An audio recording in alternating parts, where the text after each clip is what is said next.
I'd like to begin today's podcast with a dedication to a lady who I really don't know, but I recently saw her do a heroic act in front of me, my wife, and hundreds of others. It was at an outdoor concert last weekend. As a bluegrass band played, a mentally ill man stood at the stage. I assume he was homeless. This was a big man, maybe 300 pounds, rough guess. Very intimidating and very clearly mentally ill. He seemed a little dangerous, frankly. But all of a sudden, out of the crowd, a lady walked right up to him with a small container full of food. From a distance, I saw her talk with him and hand him that styrofoam package full of food, and suddenly this very large man gave this very small lady a hug. I watched her go back to her seat and next to, I assume, her husband. I just couldn't help myself. So I had to go over and I told her that I saw what she did and I wanted to thank her for that. She said that she was a school teacher, and although she didn't make very much money, she couldn't stand the thought of someone like him out there who may be hungry. I gave her my Peace Love Moto business card, and I told her that such random acts of kindness are exactly what my podcast is all about, in many ways. It supports the idea of random acts of kindness and seeking the joy in life by helping others. She noticed that there was a peace sign on my business card. Then she rolled up her sleeve and showed me a peace sign tattooed to her arm, which was exactly the same size. I couldn't believe it. With tears welling up in her eyes, she gave me a hug. The same hug she gave that disabled man just minutes before. She said, "We're thinking alike, aren't we?" And I said, "Yes, ma'am, we are." Anyway, it's people like her that make this world a better place. I'm absolutely convinced of that. So, ma'am, if you happen to be listening, I don't know your name, but I sure want to thank you. And as far as the purpose of this podcast, again, it is about random acts of kindness, but I believe you've got to love yourself first before you can love others. And we love ourselves when we try to seek peace of mind. And I'm convinced also that we can find that peace of mind, many of us, from the seat of a motorcycle. Thank you for joining me today. Recorded in beautiful Loveland, Colorado. Welcome to Peace Love Moto, the podcast for motorcyclists seeking that peaceful, easy feeling as we cruise through this life together. Are you ready? Let's go.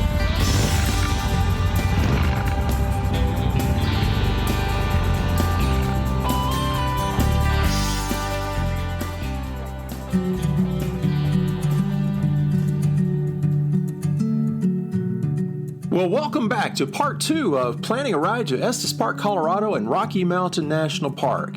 In this episode, we'll explore the more traffic-free back roads, and I'll share my favorite stops along the way. If you haven't already listened to part 1 or episode 21, I highly recommend listening to that first. There's some really important information there about timing your trip for the very best experience. Now, here in part 2 will be a lesser-known route from Loveland, Colorado to Estes Park, up a very twisty back road that'll take us up some sharp switchbacks, which open up to this amazing vista of Long's Peak, the Continental Divide, and the village of Estes Park. In addition to the history, wildlife, and geology of this area, we'll talk about how to ascend Fall River Road, then join the world-famous Trail Ridge Road onto the Continental Divide, then on down to the little town of Grand Lake. Now, as I've mentioned before, I've motorcycled in and around this area for about 25 years now, and I'm also a tour guide in Rocky Mountain National Park. So I just know it's an amazing place to see Mother Nature at her best, especially from the seat of a motorcycle. After these podcasts, you should feel well equipped to have a wonderful trip. Also, I'm planning to offer a free live Zoom meeting if you'd like to visit with me in person. Absolutely free. Chance to get to know each other, and I'll be glad to answer your questions live about anything around this trip or anything else you'd like to talk about. More news on that soon. So get out your Colorado map now and let's begin our journey into the beautiful town of Loveland, Colorado, my hometown. Loveland is a great place to stay outside of the tourist traffic that you might find in Estes Park. But if you can stay in Estes, that's always nice too. Let's begin our journey in Loveland. By the way, I'm not sponsored by any business I'm mentioning in this episode. So these opinions about hotels, coffee shops, and restaurants are just my own. Now, you'll see many hotels and restaurants in the eastern portion of Loveland near Highway 25, but I highly recommend escaping that really busy area and making your way to the old town, the old original portion of Loveland. We have a new hotel right in the heart of downtown called Town Place Suites by Marriott. It's very nice. Nice parking garage right there, and it's within easy walking distance of the historic 4th Street, where you'll find locally owned and operated restaurants, pubs, and a cookie shop. Another hotel option I recommend in Loveland is the La Quinta Inn and Suites in West Loveland, right on Highway 34. Now, this is a very quiet location, and it gives you a great jumping off point to head to Estes Park. It's also close to my favorite coffee shop in all of Loveland, which is called Jamocha Joe's. It's owned and operated by my good friend Christine. This is a drive-through, so park your motorcycle out in front and enjoy your coffee or espresso latte under the shade trees right next to her building and sit in the vintage 1970s chairs. Okay, let's ride on to Estes Park from Loveland, following the Big Thompson River at least halfway. So take Highway 34 west of Jamocha Joe's, and we'll stay on 34 for the next 12.7 miles, so you may want to set your odometer now. We immediately enter the foothills of Colorado and go through the amazing and deep portion of the road we call the Narrows, as it follows the Big Thompson River going west. And as soon as you exit the twisties of the Narrows, on your left will be the Colorado Cherry Company. Now stop in here for a cherry pie pocket or a juice while you're listening to the classic tunes and even polka music that they play inside. By the way, my beautiful wife Karen is the manager of that store. Continue on until you reach point 12.7 on your odometer, and then you'll reach the little town of Drake. There's a restaurant on your right and a campground there, and it's here where you want to take a right on County Road 43. Now don't miss this turn. It's fairly easy to miss, so be watching for County Road 43. And here we'll continue toward Estes Park, but following the much less traveled Little Thompson River. We'll continue on County Road 43 from the little village of Glen Haven, where we'll go up sharp twisties and climb up steeply. And be careful here because this is quite steep in the very tight corners here, so be extra careful. But as we crest the top of the hill, in front of you will be a place where you'll definitely want to stop and take a picture. Here you'll see Long's Peak and the Continental Divide looking off to the west, all snow-capped out there, and down below you will be the village of Estes Park. And it's around this point where this County Road 43 is renamed to Devil's Gulch Road, which takes you right into Estes Park. Estes Park is a beautiful, cool little village, and it's very popular.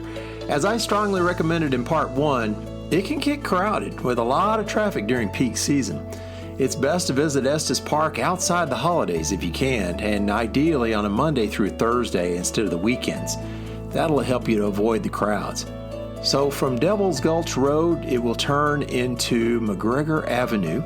So follow McGregor Avenue toward town, and then turn left on West Wonder View Avenue. That's Wonder View Avenue. Then be looking to your left and you'll see the famous Stanley Hotel. Now this is a beautiful white structure that was founded by F.O. Stanley around the turn of the century, and he was very instrumental, by the way, in the creation of Rocky Mountain National Park. His hotel was also the inspiration for Stephen King's book called The Shining and the associated movie with that. Portions also of the movie Dumb and Dumber was filmed here as well. Now, I highly recommend going into the sister store of the Colorado Cherry Company. It was right inside the lower level of the Stanley Hotel. Get a snack and something to drink and take it up to the hotel porch for a wonderful view of the Continental Divide and Long's Peak. Maybe consider taking in a history tour of the hotel. I recommend that. Going into Estes, I also enjoy stopping by this little store called Inkwell and Brew, which is very close to the historic McDonald bookstore. In Inkwell and Brew, you can also get your favorite coffees there.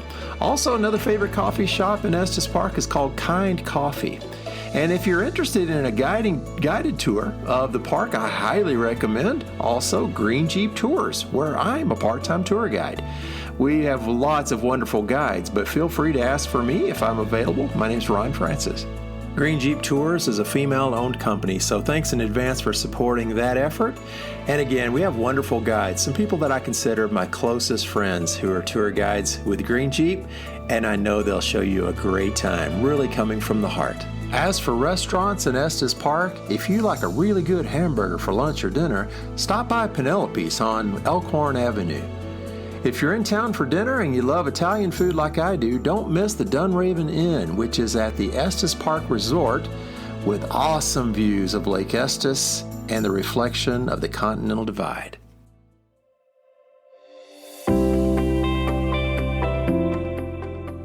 Now's the time to fill up with gas there in Estes Park before you enter Rocky Mountain National Park. As mentioned in Part 1, there are two main entrances into Rocky from the east side, the Beaver Meadows entrance and the Fall River entrance. I highly recommend taking the Fall River entrance because it's almost always less crowded. Remember also that there's a timed entry program that you'll need to investigate before you go through the National Park Service. So check the National Park Service website for current details, but as of this recording, the park entrances have reservations set up in the Fall River entrance from 9 a.m. to 3 p.m. So you'll need a reservation in that window between 9 and 3. But as I mentioned in Part 1, I very much recommend avoiding holidays and getting into the park early or arriving later in the evening to avoid crowds and have the best possibilities for viewing wildlife activity during your day. In Estes Park, as well as Rocky Mountain National Park, be on the lookout for elk and mule deer, bighorn sheep, and moose. And in the higher elevations, be watching for marmots and their little friends called pikas way up there. Also be watching the skies for eagles as well. Now, if you're riding through from July to October, take Fall River Road west for a 9-mile journey up this narrow and winding dirt road to reach the snow-capped mountains ahead. Now, I didn't really reference this too much in the first episode, but I do recommend that if you're a less experienced rider and if you're riding a road bike, and especially if you're riding two up, I may not recommend going up Fall River Road. It can be a little bit slippery and there's no shoulders and some narrow roads up there. And it just may be a little bit too high risk if you're not real experienced on a road bike. I do recommend it for dual sports.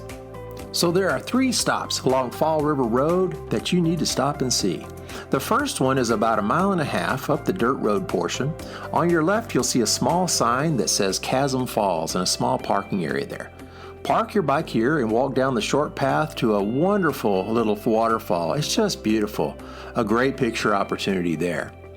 On up the road another 5 miles or so, you'll really it's an unmarked spot, but you'll kind of notice that it's a wide part of the road and the places to park. You'll go out that way and visit a mountain meadow, and you'll see an old historic cabin that was built in the 1920s, back in the days when this road was being carved out by prisoners from the Colorado Penitentiary. On up the old dirt road, you'll finally reach the Alpine Visitor Center. Just as the name implies, there's a gift shop and a restaurant up there, and it's open seasonally. And there's also a National Park Ranger station and restrooms there. It's at this point that the road becomes paved, and you'll join Trail Ridge Road, which is the 2-way paved road through the national park. This is the highest continuous paved road in the United States, reaching over 12,000 feet above sea level.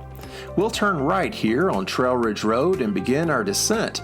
And immediately to our right will be a curve where there's a great picture opportunity there, especially on clear days. If you look to the north, you'll see snow-capped mountains way out in the distance. Those snow-capped mountains are called Snowy Range, and they're located in the state of Wyoming. Snowy Range is about 70 miles away. It's amazing that you can see so far in the distance. Here we'll continue to descend and work our way down to a lake, and just beyond that, the sign that says the Continental Divide. There's an area here to park, and it's referred to as Milner Pass. Be sure to take a picture at the Continental Divide sign, where one arrow points to the Atlantic and the other points to the Pacific. Now from here, we'll continue west on Trail Ridge Road, which begins a steep descent in what's called the Kawanichi Valley. From here, we'll reach the western exit from Rocky Mountain National Park, which is the entrance of the resort town of Grand Lake. Now, depending on your timing, Grand Lake may be a great place to spend the night if you'd like to. It was originally settled in 1879 and has a population of just a little over 400 people full-time, so it's a especially quiet place in the evenings. It's home to the deepest lake in Colorado, and I'd recommend renting a motorized pontoon boat and get out there on the lake. Stick your toes in it if you dare. It is really, really cold. Two of my favorite places to eat in Grand Lake are called the Sagebrush Barbecue and Grill at a place called the Waterfront, which has a wonderful view of Grand Lake. I also recommend a place to stay if you're going to stay the night is called the Gateway Inn. And my family and I have stayed there a number of times over the years, and their restaurant also is really good. Now, if you're staying the evening in Grand Lake, be sure to catch a professionally cast musical at the Rocky Mountain Repertory Theater. Again, my family and I have seen several shows there, including Hello Dolly, and it's just fantastic. Now, on the western side of the Continental Divide, we have the largest population of moose, so always be on the lookout out there, and they can be crossing the road at any time, so they're going to be most likely a lot bigger than you, so be careful. Here on the western side of the Continental Divide, it receives the more rain than the eastern side, so moose really love that wetness and the marshy areas out there. This is where we'll pause this week, but tune in again next week where we'll continue west from Grand Lake and explore two exciting options to get back to Loveland. One by way of the Winter Park ski area, an over Berthoud Pass, and another by the way of Walden, where we'll follow a wild river all the way home. Well, I hope you've enjoyed our journey thus far, and I look forward to being with you again next week. Meanwhile, we'll continue to appreciate the gift of riding motorcycles and seeing Mother Nature from the seat of a bike, meeting strangers along the way, and doing random acts of kindness whenever we can. As always, thank you so much for being here and for telling your friends if you enjoyed the podcast. So until we meet again, I wish you peace, I wish you love.